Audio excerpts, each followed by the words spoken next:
So, your reaction to what's going on in the world currently? I have a mixed minds as I watch my corporate sponsors run away, and I watch my all my lectures get canceled, my main form of income. From an economics point of view, it's been, I'm taking a hit like everybody else. I have friends who've lost friends and to this disease. So there's the personal and the economic side has been devastating. And then, but then you hear the good news out there that, the airplanes are essentially grounded and this planet is getting a much needed breath of fresh air. When you think of here, we have had the Amazon forest. We've had the biggest hurricanes on record in, Abaco in the Bahamas, where we were filming and doing hurricane relief work there.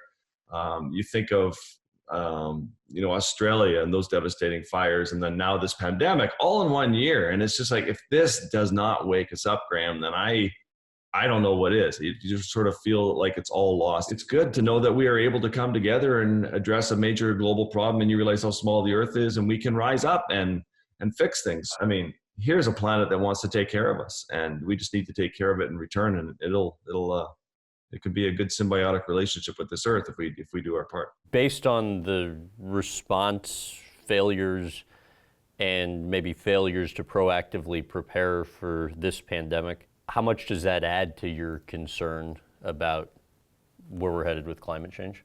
I guess what I'm really concerned about is that the science has been in for 20 years.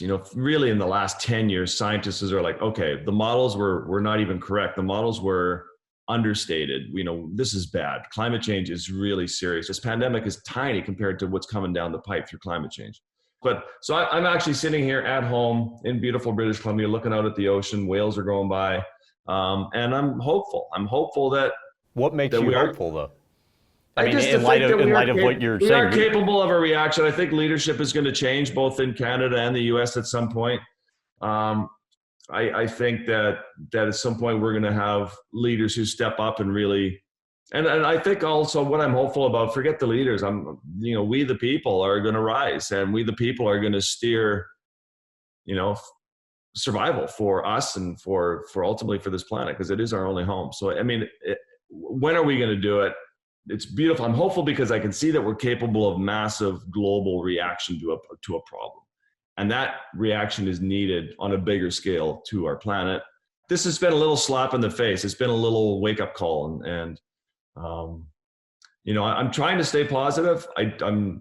My nature is to go doom and gloom sometimes. I get pretty down when you see the lack of reaction. Already the China markets, we got excited as environmental community because, China, announced that they were banning the trade in wildlife. And it's like, okay, well, this is where the diseases are coming from. And this is great. This is a great first step. Wildlife wins, we win. And then all of a sudden you see the markets are open, and there you see, it's already back to it. I think when this is all settles and the science and the models and the data is going to be in, I think that we're going to have this benchmark of if we scale back.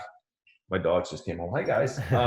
If they scale back, this X amount of travel and this X amount of oil production and what have you, then this is what it looks like, and it's just going to be a good little glimpse into history of this moment in time that we addressed an issue, and we would never do this for the climate, but we'll do it to keep ourselves alive. So it's going to be very interesting to have this record. On the coronavirus front, how does climate change impact what happens with the virus? I mean, you're asking me hard questions, Graham. We need a panel of experts here to look at this stuff. But of course, with climate change, just everything gets weaker. I mean, as there's this, you have 4 billion years of evolution for this planet to arrive at this moment in time of sort of evolutionary perfection.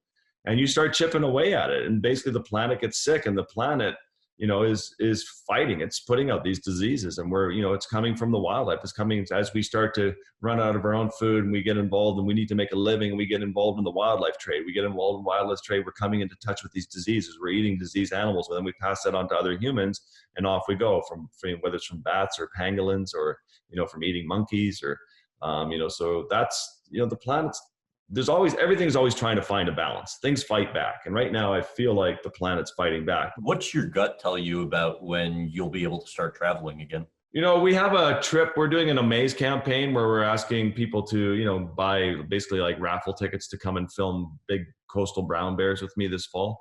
That's on August 6th. Every trip I've had lined up, all our expeditions, I'm supposed to be on our boat right now filming in the Bahamas. Um, Everything's gotten canceled, so I have lectures out now until October and November. We've got some big talks, and I'm not even that hopeful those are going to happen. So right now I'm planning a November launch date for our catamaran, the Sea Legacy One, to be filming and working in the Bahamas, celebrating a country that gets a blue economy and protecting large swaths of its environment. So so November is my dream right now.